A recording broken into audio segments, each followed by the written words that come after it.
morning students. Today we are going to see about 10th standard science unit 1 laws of motion and you learn about Newton's second law of motion. Okay, listen ma. Newton's second law of motion. Newtonin இரண்டாம் இயக்க விதி. Okay, according to this law, the force acting on a body is directly proportional to the rate of change of linear momentum of the body. And the change in momentum takes place in the direction of the force. பாருங்க, இப்போ ஒரு பொருள் ஒன்றின் மீது செயல்படக்கூடிய அந்த விசையானது அந்த பொருளின் உந்த மாறுபாட்டு வீதத்துக்கு நேர் தகவல் அமையும், அதாவது டைரக்ட்லி ப்ரொபோர்ஷனல் டுவா அமையும் அப்படின்னு சொல்லியிருக்காங்க. மேலும் இந்த உந்த மாறுபாட்டு வீதம் அப்படின்றது, அதாவது லீனியர் மொமெண்டம் வந்து எப்படி இருக்கும் அப்படின்னு சொல்லி பார்த்தோம்னா விசையின் திசையிலேயே இருக்கும். சரிங்களா? ஸோ அதோட சேம் டைரக்ஷன்லேயே இருக்கும். ஓகேங்களா? விசை எந்த சைடு செயல்படுதோ அதே திசையிலேயே செயல்படக்கூடியதா இந்த லீனியர் மொமெண்டமும் அதே திசையிலேயே செயல்படக்கூடியதா இருக்கும். ஓகேங்களா? This law helps us to measure the amount of force. So it is also called as law of force. Let M be the mass of a moving body and moving along a straight line with an initial speed u after a time interval of t. The velocity of the body changes to v due to the impact of an unbalanced external force F. So இங்கே விசைக்கான சமன்பாட்டை வந்துட்டு கொடுத்துருக்காங்க. அதில் பார்த்தோம் அப்படின்னா M நிறை கொண்ட பொருள் ஒன்று u அப்படின்ற ஆரம்ப திசை வேகத்தில் நேர்கோட்டு இயக்கத்தில் உள்ளது. சரிங்களா? அதே மாதிரி t அப்படின்ற கால இடைவெளியில், ஓகேங்களா, t டைம் இன்டர்வல் அப்படின்றது என்ன, கால இடைவெளி அப்படின்னு சொல்லுவோம். f அப்படின்ற சமன் செய்யப்படாத புற விசையின் மூலமாக வந்துட்டு அது தாக்கப்படுது. சரிங்களா? அதோட வேகம் வந்து எப்படி இருக்கு, velocity of the body changes due to v. ஓகேங்களா? ஸோ அப்போ v அப்படின்றது மாற்றம் அடையுது. சரிங்களா? இப்போ ஆரம்ப திசை வேகம் u அப்படின்னு சொல்கிறோம், இறுதி திசை வேகம் எப்படி இருக்குது v அப்படின்னு சொல்கிறோம். ஓகேங்களா? ஸோ இப்போ இனிஷியல் மொமெண்டம் ஆஃப் த பாடி, பொருளோட ஆரம்ப உந்தம், the pi is equal to mu. ஓகேங்களா? and final momentum of the body pf. p அப்படின்றது எதை குறிக்கும் அப்படின்னா மொமெண்டம் குறிக்கும். ஓகேங்களா? f அப்படின்றது என்ன, ஃபைனல் மொமெண்டம் ஆஃப் த பாடி. ஓகேங்களா? So pf is equal to mv. then change in momentum அப்படின்றப்ப del p is equal to pf minus pi. அதாவது final momentum of the body minus initial momentum of the body. ஓகேங்களா? then is equal to mv minus mu by Newton's second law of motion. So இது நியூட்டனோட இரண்டாம் இயக்க விதிப்படி இருக்கு. ஓகேங்களா? Okay பாருங்க,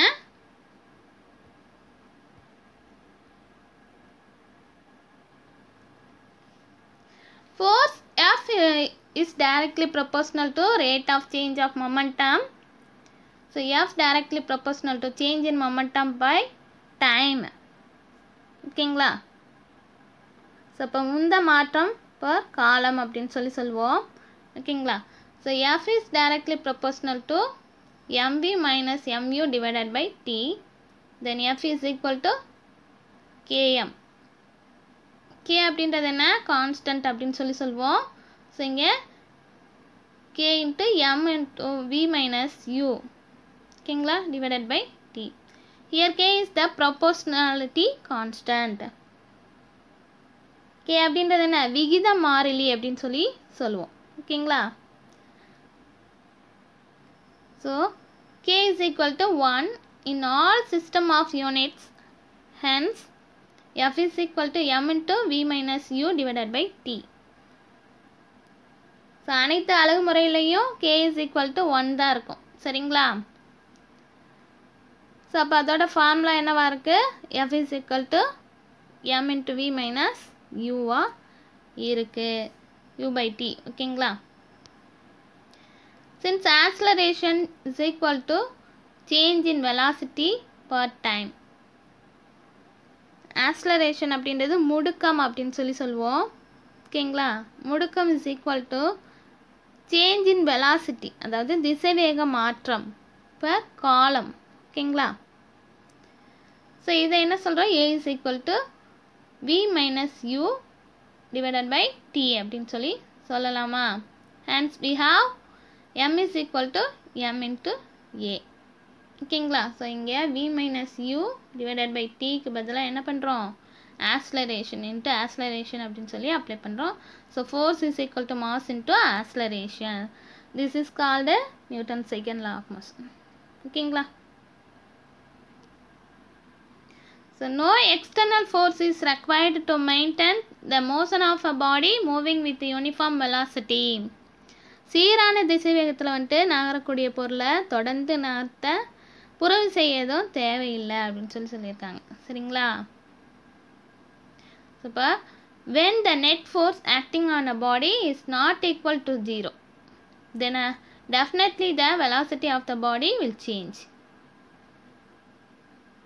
புறவிசையோட தொகுபயன் மதிப்பு அது எப்படி இருக்கும் அப்படின்னு பார்த்தோம்னா, சுழியாக இல்லை, அதாவது ஜீரோவாக இல்லை அப்படின்னா திசைவேக மதிப்பில் உறுதியாக மாற்றம் இருக்கும். கண்டிப்பாக வந்துட்டு அது சேஞ்ச் ஆகும் அப்படின்னு சொல்லியிருக்காங்க. Thus change in momentum takes place in the direction of the force. So இந்த மாற்றமானது விசையோட திசையிலேயே அமையும் அப்படின்னு சொல்கிறாங்க. ஓகேங்களா? The change may take place either in magnitude or in direction or in both. So இந்த மாற்றம் எப்படி இருக்கும் அப்படின்னு பார்த்தோம்னா, எண் மதிப்பிலோ, அதாவது மேக்னிடியூட், சரிங்களா, திசையிலோ, டைரக்ஷனை பொறுத்தோ அல்லது இதை ரெண்டையும் பொறுத்து அமையும் அப்படின்னு சொல்கிறாங்க. ஓகேங்களா? Then force is required to produce the acceleration of a body in a uniform circular motion even though the speed, magnitude of velocity remains constant. The direction of the velocity changes at every point on the circular path. இங்கே விசையோட முடுக்கத்தை ஏற்படுத்தும்போது சீரான வட்ட இயக்கத்தில் உள்ள பொருள் திசைவேகத்தோட எண் மதிப்பு வந்துட்டு மாறிலியாக இருக்கும் அப்படின்னு சொல்கிறாங்க. அது கான்ஸ்டன்ட் வேல்யூவாக இருக்கும். ஓகேங்களா? அப்போ பார்த்தோம் அப்படின்னா பொருளானது வட்டப்பாதையோட ஒவ்வொரு புள்ளியிலும் தனது திசையை தொடர்ந்து மாற்றி கொள்றதுனால திசைவேக மாறுபாடு ஏற்படுது. ஓகேவா? So the acceleration is produced along the radius called as centripetal acceleration. So இந்த திசைவேக மாறுபாடு வந்துட்டு ஏற்படுது அப்படின்னு சொல்கிறோம் இல்லையா? ஸோ இது முடுக்கத்தை சுழற்சி ஆரத்தில் ஏற்படுத்துது, அதாவது சென்ட்ரிபிட்டல் ஆக்சிலரேஷனாக மாற்று. சரிங்களா? The force which produces this acceleration is called as centripetal force, about which you have learned in class 9th standard. அதாவது இந்த முடுக்கமானது, அதாவது சென்ட்ரிபிட்டல் ஆக்சிலரேஷன் உருவாகிறதுக்கு காரணமான விசையானது என்ன? அதாவது சென்ட்ரிபிட்டல் ஃபோர்ஸ் அப்படின்னு சொல்லுவோம். அதாவது மைய விலக்கு விசை அப்படின்னு சொல்லுவோம். இதை பற்றி நீங்கள் ஆல்ரெடி 9th பார்த்துருப்பீங்கம்மா. ஸோ இங்கே நம்ம என்ன பார்க்க போகிறோம்? யூனிட்ஸ் பற்றி பார்க்கலாம். யூனிட் ஆஃப் ஃபோர்ஸ் எடுத்துக்கிட்டோம் அப்படின்னா SI unit of force is newton. ஓகேங்களா? And in CGS system its unit is dyne. ஓகேவா? Then definition of 1 Newton: the amount of force required for a body of mass 1 kilogram produces an acceleration of 1 meter second power minus 2. Then 1 Newton is equal to 1 kilogram meter second power minus 2. அதாவது 1 நியூட்டனோட வரையறை பார்த்தா அப்படின்னா 1 kilogram நிறை இருக்கக்கூடிய பொருளை எடுத்துக்கிறோம். அது 1 metre second power -2 அளவுக்கு வந்துட்டு என்ன பண்ணுது? முடுக்குவிக்க தேவைப்படக்கூடிய அந்த விசையோட அளவு தான் என்ன? 1 நியூட்டன் அப்படின்னு சொல்கிறோம். ஸோ அப்போ 1 நியூட்டனோட அளவு 1 கிலோகிராம் மீட்டர் செகண்ட் பவர் -2. ஓகேங்களா? Then definition of 1 dyne. One டைனோட டெஃபினேஷன் என்ன அப்படின்னு சொல்லி பார்த்தோம்னா, the amount of force required for a body of mass 1 gram produces an acceleration of 1 centimeter second power minus 2.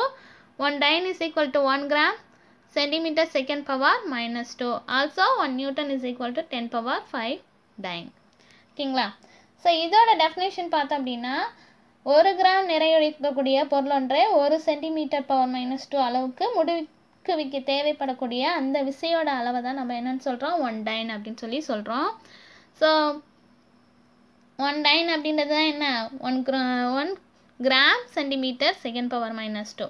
ஓகேவா? அதுவே 1 நியூட்டனாக இருந்துச்சு அப்படின்னா 10 பவர் 5 டைனாக இருக்கும். ஓகேங்களா? Then unit of force. இப்போ யூனிட் ஆஃப் ஃபோர்ஸ் பார்த்தோம் அப்படின்னா, the amount of force required to produce an acceleration of 1 meter second power minus 2 in a body of mass 1 kilogram is called the unit force. இப்போ ஓரலகு விசை அப்படின்னு சொல்லி சொல்லுவோம். 1 kilogram நிறை இருக்கக்கூடிய பொருள் ஒன்றை 1 மீட்டர் செகண்ட் பவர் மைனஸ் 2 அளவுக்கு முடுக்குவிக்க தேவைப்படக்கூடிய விசையோட அளவை தான் நம்ம 1 நியூட்டன் அப்படின்னு சொல்லி சொல்கிறோம். ஓகேங்களா? ஸோ இது வந்துட்டு ஓரலகு விசை அப்படின்னு சொல்லி நம்ம சொல்கிறோம். ஓகேங்களா?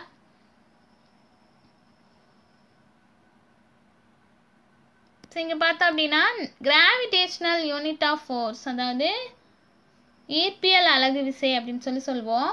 ஓகேங்களா? ஸோ இந்த SI system of units, gravitational unit of force is kilogram force represented by kgf. In the CGS system, its unit is gram force represented by gf. That means, அதாவது ஓரளவு நிறை இருக்கக்கூடிய அந்த பொருள் ஒன்றை புவியின் ஈர்ப்பு முடுக்கத்தோட அளவு என்ன அப்படின்னு சொல்லி பார்த்தோம்னா 9.8 மீட்டர் பர் செகண்ட் ஸ்கொயர் அப்படின்னு சொல்லி சொல்லுவோம். ஓகேங்களா? ஸோ இதுக்கு வந்துட்டு இணையாக முடுக்குவிக்க தேவைப்படக்கூடிய விசையோட அளவு தான் இந்த கிராவிடேஷ்னல் யூனிட் ஆஃப் ஃபோர்ஸ் அப்படின்னு சொல்லி சொல்லுவோம். ஓகேங்களா? ஸோ அப்போ 1 kgf is equal to 1 kilogram into 9.8 meter second power minus 2 is equal to 9.8 Newton. Then 1 gf is equal to 1 gram into 980 centimeter second power minus 2 is equal to 980 dyne. ஓகேங்களா? இப்போ 1 kgf அப்படின்னு கேட்டாங்க அப்படின்னா அதோட value என்ன, 9.8 Newton. இதே 1 gf இருந்துச்சு அப்படின்னா 980 டைன். ஓகேங்களா? தென் இம்பல்ஸ் பாருங்க. இம்பல்ஸ் அப்படின்றது கனத்தாக்கு அப்படின்னு சொல்லி சொல்லுவோம். A large force acting for a very short interval of time is called as impulsive force. அதாவது மிக குறைந்த கால அளவில் மிக அதிக அளவு செயல்படக்கூடிய விசையை தான் நம்ம கனத்தாக்கு விசை அப்படின்னு சொல்லி சொல்கிறோம். அதாவது இம்பல்சிவ் ஃபோர்ஸ் அப்படின்றது கனத்தாக்கு விசை. ஓகேங்களா? ஸோ இங்கே when a force F acts on a body for a period of time t, then the product of force and time is known as impulse represented by J. அதாவது இங்கே விசை அப்படின்றது F அப்படின்னும் காலத்தை T அப்படின்னு எடுத்துக்கிறோம். So இங்கே பார்த்தோம் அப்படின்னா அதோட இம்பல்ஸ் என்ன, J. ஓகேங்களா? So impulse is equal to J is equal to F into T. ஓகேங்களா? By Newton second law. இது வந்து நியூட்டனோட 2ஆம் இயக்க விதிப்படி அமையுது. சரிங்களா? ஸோ இங்கே நியூட்டன் செகண்ட் லா பார்த்தோம் அப்படின்னா F is equal to del P by T. So del refers to change. அதாவது மாற்றத்தை குறிக்கக்கூடியது தான் இந்த del. ஓகேங்களா? ஸோ இனிஷியல் அண்டு ஃபைனல் வேல்யூவை வந்துட்டு குறிக்கக்கூடியது. தென் del P is equal to F into T. Then J is equal to del P. ஓகேங்களா? Then impulse is also equal to the magnitude of change in momentum. Its unit is kilogram meter second power minus 1 or Newton second. அது கனத்தாக்கு அப்படின்றது என்ன அப்படின்னு சொல்லி பார்த்தோம்னா உந்த மாறுபாட்டுக்கு, அதாவது change in momentum இருக்கு இல்லையா, அதுக்கு சமமான அளவாக இருக்கும் அப்படின்னு சொல்லி சொல்கிறாங்க. ஸோ இது அதாவது magnitude of change in momentum அதோட எண் மதிப்போட உந்த மாறுபாட்டு விகிதத்துக்கு சமமான அளவாக இருக்கும். ஸோ இதோட யூனிட் பார்த்தோம் அப்படின்னா kilogram metre second power -1 or newton second அப்படின்னு சொல்லி சொல்லலாம். ஓகேங்களா? Change in momentum can be achieved in 2 ways. They are, அதாவது உந்த மாற்றம் அல்லது கனத்தாக்கு. இங்கே change in momentum is equal to impulse தானே. So J is equal to del P அப்படின்னு சொல்லி பார்த்தோம். ஸோ இங்கே உந்த மாற்றம் அல்லது கனத்தாக்கு வந்துட்டு கீழ்கண்ட 2 வழிகளில் வந்துட்டு காணப்படுது. சரிங்களா? ஸோ என்னென்ன அப்படின்னு சொல்லி பார்த்தோம்னா, a large force acting for a short period of time and a small force acting for a longer period of time. So இங்கே பார்த்தோம் அப்படின்னா பொருளோட மோதல் காலம் வந்துட்டு குறையும் போது அந்த பொருள் மீது செயல்படக்கூடிய கனத்தாக்கு விசையோட மதிப்பு வந்துட்டு அதிகமாகும். ஓகேங்களா? ஆனால் பொருள் மீது கால மதிப்பு அதிகமாகும்போது அந்த பொருள் மீது செயல்படக்கூடிய கனத்தாக்கு விசையோட மதிப்பு குறையும். ஓகேங்களா? ஸ்மாலர் ஃபோர்ஸாக இருந்துச்சுன்னா long period of time, larger ஃபோர்ஸாக இருந்துச்சு அப்படின்னா ஷார்ட் பீரியட் ஆஃப் டைமாக இருக்கும். ஓகேங்களா? தென் எக்ஸாம்பிள்ஸ் பாருங்கள். Automobiles are fitted with springs and shock absorbers to reduce jerk while moving on uneven roads. இங்கே சீரற்ற பரப்பில் இருசக்கர வாகனம் இருக்கு இல்லையா, அதோட பயணத்தின் போது கனத்தாக்கு விசை அதிர்வுகளை வந்துட்டு குறைப்பதற்கு இந்த ரெடியூஸ் ஜெர்க் அப்படின்னு அதாவது சுருள்வில் அமைப்புகளும் அதிர்வு உறிஞ்சிகளும் அங்கே வைக்கப்பட்டிருக்கும். சரிங்களா? Shock absorber. In cricket a fielder pulls back his hands while catching the ball. He experiences a smaller force for a longer interval of time to catch the ball, resulting in a lesser impulse on his hands. அதாவது cricket விளையாட்டில் வந்துட்டு பார்த்தோம் அப்படின்னா வேகமாக வரும் பந்தை வந்துட்டு பிடிக்கிறதுக்கு நம்ம என்ன பண்ணுவாங்க விளையாட்டு வீரர்கள் பார்த்தோம் அப்படின்னா கையை பின்னோக்கி இழுத்து அந்த மோதல் காலத்தை வந்துட்டு அதிகரிப்பாங்க. சரிங்களா? ஸோ அந்த மாதிரி அந்த அவரோட கையில் வந்துட்டு பந்து ஏற்படுத்தக்கூடிய அந்த கனத்தாக்கு விசையின் அளவை வந்துட்டு அது குறைக்கக்கூடியதாக இருக்கும். சரியா? ஸோ அந்த மாதிரி செய்யும்போது ஓகேவா? Newton third law of motion.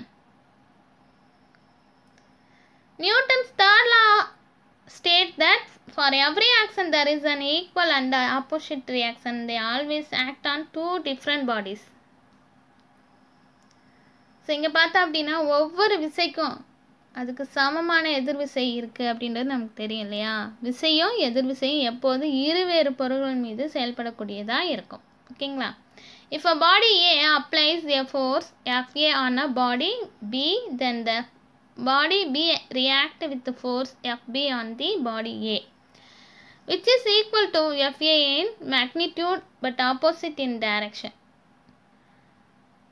So இங்கே ஏ அப்படின்ற பொருளை எடுத்துக்கிறோம், பி அப்படின்ற பொருள் மீது எஃப்ஏ அப்படின்ற விசையை வந்துட்டு செலுத்துகிறோம் இல்லையா? அதேமாரி பி ஆனது தன்னோட எதிர் விசை எஃப்பி அப்படின்றத ஏ மீது செலுத்தக்கூடியதாக இருக்குது. ஓகேங்களா? ஸோ இதோட 2 மதிப்பும் வந்து எப்படி இருக்குது, 2ஓட எண் மதிப்பும் சமமாக இருக்கும். ஓகேவா? இதேமாரி ஒன்றுக்கொன்று எதிர் திசையில் செயல்படக்கூடியதாக இருக்கும், ஆப்போசிட் டைரக்ஷனில் வந்துட்டு இருக்கும். So FP is equal to minus FA அப்படின்னு சொல்லலாம். ஓகேங்களா? அப்படி இல்லை அப்படின்னா FA is equal to minus FP அப்படின்னு சொல்லலாம். ஓகேங்களா? For example, when birds fly then push the air downwards with their wings.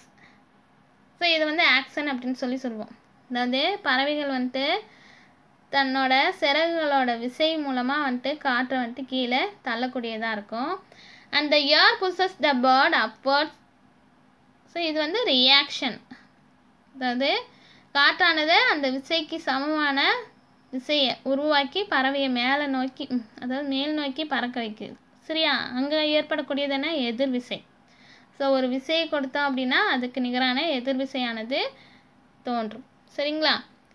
So when a person swims he pushes the water using the hands backward and the water pushes the swimmer in the forward direction.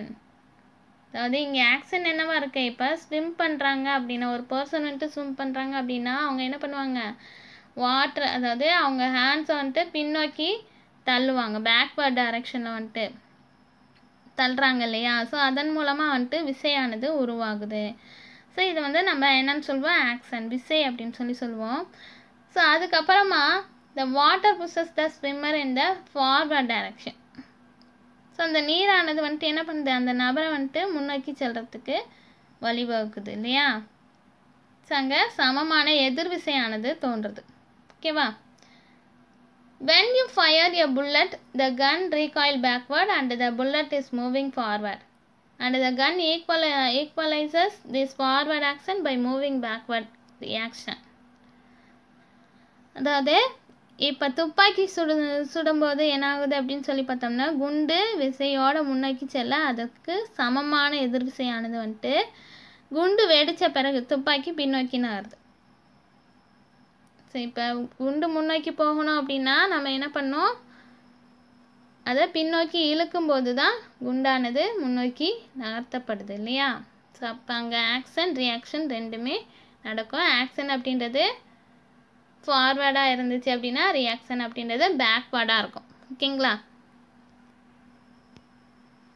Then principle of conservation of linear momentum, நேர்கோட்டு உந்த அழிவின்மை விதி அப்படின்னு சொல்லுவோம். There is no change in the linear momentum of a system of bodies as long as no net external force act on them.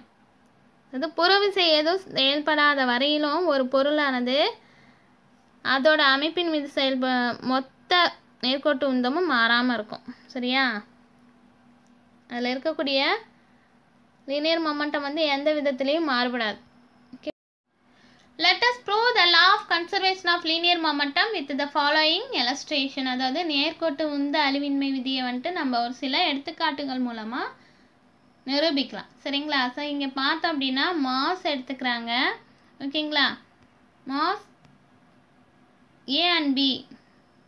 அதாவது let two bodies A and B having masses M1 and M2. ரெண்டு பொருட்களை வந்துட்டு A and B அப்படின்ற பொருட்களை எடுத்துக்கிறோம். So அதுக்கான mass என்ன, M1 and M2. Move with initial velocity U1 and U2. அதோட ஆரம்ப திசை வேகம் என்னவா இருக்கு, U1 and U2வாக இருக்கு. ஸோ இது வந்து எப்படி இருக்கு, என்ன ஸ்ட்ரெயிட் லைன் நேர்கோட்டில் பயணிக்குது. ஓகேங்களா. let the velocity of the first body be higher than that of the second body. So அதோட ஃபர்ஸ்ட் பாடியோட வெலாசிட்டி எப்படி இருக்கும் அப்படின்னா செகண்ட் பாடியோட வெலாசிட்டியை விட அதிகமாக இருக்கும். ஓகேங்களா. So that is U1 greater than U2 during an interval of time t second. So அதோட கால இடைவெளி பார்த்தோம் அப்படின்னா t செகண்ட் அப்படின்னு சொல்லி எடுத்துக்கிறோம். they tend to have a collision. அது வந்து ஒரு மோதலை ஏற்படுத்தக்கூடியதாக இருக்குது. சரிங்களா. after the impact both of them move along the same straight line with the velocity v1 and v2 respectively. So இங்கே மோதலுக்கு பிறகு அந்த பொருட்கள் வந்து அதே நேர்கோட்டில் v1 மற்றும் v2 திசை வேகத்தில் பயணிக்குது. சரிங்களா. ஸோ இதுவும் வந்துட்டு எப்படி இருக்கு, நியூட்டனோட இரண்டாம் விதிப்படி தான் நடக்குது. ஓகேங்களா. Force on body B due to A.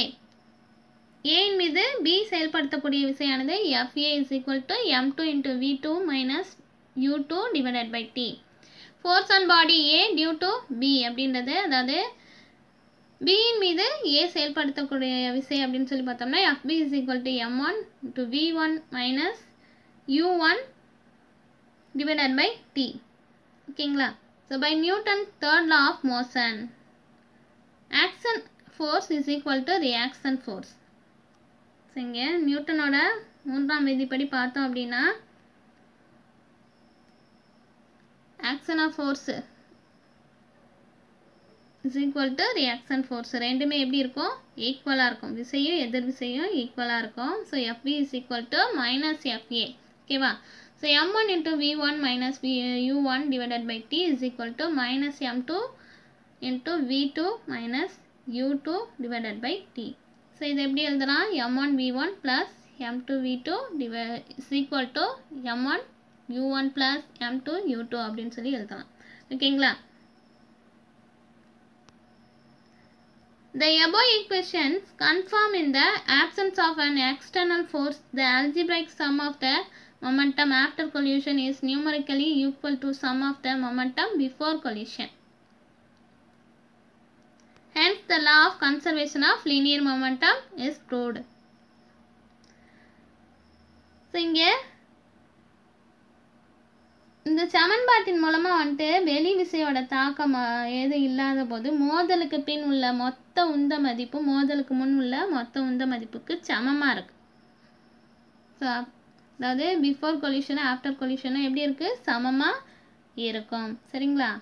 So இப்போ இந்த பொருளின் மீது செயல்படக்கூடிய மொத்த உந்தம் ஒரு மாறிலி, அது வந்து எப்படி இருக்கு, கான்ஸ்டண்ட்டாக இருக்கு.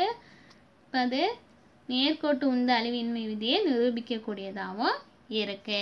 சரிங்களா? தென் ராக்கெட் ப்ரொபல்ஷன், அது ராக்கெட் ஏவுதல் நிகழ்வு. Propulsion of rockets is based on the law of conservation of linear momentum as well as Newton's third law of motion. Rockets are filled with a fuel, either liquid or solid, in the propellant tank. When the rocket is fired, this fuel is burned and a hot gas is ejected with a high speed from the nozzle of the rocket, producing a huge momentum. அதாவது rocket ஏவுதலில் பார்த்தோம் அப்படின்னா நியூட்டனின் 3ஆம் விதி மற்றும் நேர்கோட்டு உந்த அழிவின்மை விதி, அதாவது கன்சர்வேஷன் ஆஃப் லீனியர் மொமெண்டம், இது ரெண்டுமே வந்துட்டு பயன்படுத்துகிறாங்க. ராக்கெட்டுகள் வந்துட்டு உந்து கலனில், அதாவது ப்ரொப்பலண்ட் டேங்க் இருக்கு இல்லையா, அதில் எரிபொருட்களை வந்துட்டு நிரப்பி இருக்கும். அதாவது அது எப்படி இருக்கும், திரவ நிலையிலையோ அல்லது திட நிலையில இருக்கக்கூடிய எரிபொருட்களை வந்துட்டு நிரப்பியிருப்பாங்க. ஸோ அதை எரியூட்டப்பட்டதும் வெப்ப வாயுக்கள் வந்துட்டு ராக்கெட்டோட வால் பகுதியிலிருந்து அதிக திசை வேகத்தில் வந்துட்டு வெளியேறக்கூடியதாக இருக்கும். சரிங்களா? To balance this momentum and equal and opposite reaction force is produced in the combustion chamber which makes the rocket project forward. So இங்கே பார்த்தோம் அப்படின்னா அது மிக அதிக உந்தத்தை உருவாக்குது அப்படின்னு சொல்கிறாங்க. இந்த உந்தத்தை சமன் செய்யறதுக்கு அதற்கு சமமான எதிர் உந்து விசை வந்துட்டு எரிக்கூட, அதாவது கம்பஸ்டன் சேம்பரில் வந்துட்டு உருவாக்கி ராக்கெட் மிகுந்த வேகத்தோட முன்னோக்கி பாயறதுக்கு வழிவகுக்குது. சரிங்களா? While in motion, the mass of the rocket gradually decreases until the fuel is completely burned out. Since there is no net external force acting on it, the linear momentum of the system is conserved. The mass of the rocket decreases with altitude, which results in the gradual increase in velocity of the rocket. இப்போ பார்த்தோம் அப்படின்னா rocket மேலே செல்லும்போது அதில் உள்ள எரிபொருட்கள் வந்துட்டு முழுவதும் எரியும் வரைக்கும் அதோட நிறை வந்துட்டு படிப்படியாக குறையுது. சரியா? ஸோ அப்போ அதோட உந்த அழிவின்மை விதி அப்படின்னு சொல்கிறோம் இல்லையா, அந்த விதியின்படி நிறை குறைய குறைய அதோட திசைவேகம் வந்துட்டு படிப்படியாக அதிகரிக்கக்கூடியதாக இருக்குது. ஓகேங்களா? At one stage, it reaches a velocity which is sufficient to just escape from the gravitational pull of the earth. This velocity is called escape velocity. This topic will be discussed in detail in higher class. So ஒரு குறிப்பிட்ட உயரத்தில் ராக்கெட்டானது புவியின் ஈர்ப்பு விசையை தவிர்த்துட்டு செல்லும் வகையில் வந்துட்டு அதன் திசைவேக மதிப்பு உச்சத்தை அடையக்கூடியதாக இருக்கும். இது விடுபடு திசைவேகம் அப்படின்னு சொல்லுவோம். ஓகேங்களா? ஸோ இந்த பகுதியை பற்றி நம்ம விரிவாக ஹையர் கிளாஸில் பார்க்கலாம். ஓகேங்களா? ஓகேம்மா, நெக்ஸ்ட் கிளாஸில் நம்ம கிராவிடேஷன் ஈர்ப்பியல் பற்றி பார்க்கலாம். Okay, thank you to all.